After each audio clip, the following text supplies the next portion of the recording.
So to change the throttle, we need to first of all take off the top of the display here, which is attached using 6 of these little screws. Literally just use a little screwdriver with a magnetic tip so you don't lose the screws. Take the 6 screws off from underneath here, and then this can come off like so. Okay, so then to change the throttle itself, we need to take the handlebar off, set that down, use a small Allen key in here. There'll be a little rubber grommet which I've already taken out just to help with the waterproofing.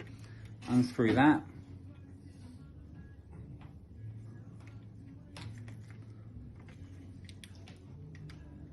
Just need to do it all the way.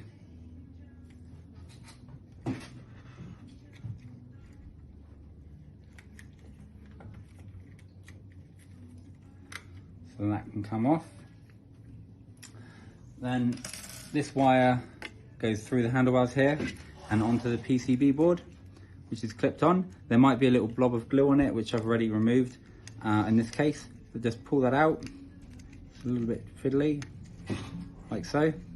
Careful not to pull anything else out. Then the wire can be pulled through. Set that aside. Grab the new one. Feed that back through.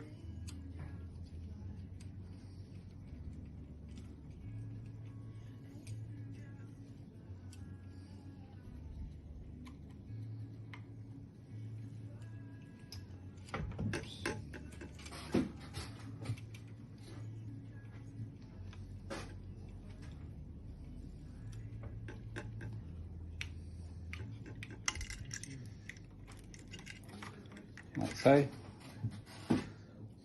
Plug it back into the board there. It can only go one way, which is that way, with the connection showing. That's clipped in. If you've got a little glue gun, pop a little blob of glue back on top, and then we can just put it all back together again and screw the throttle up.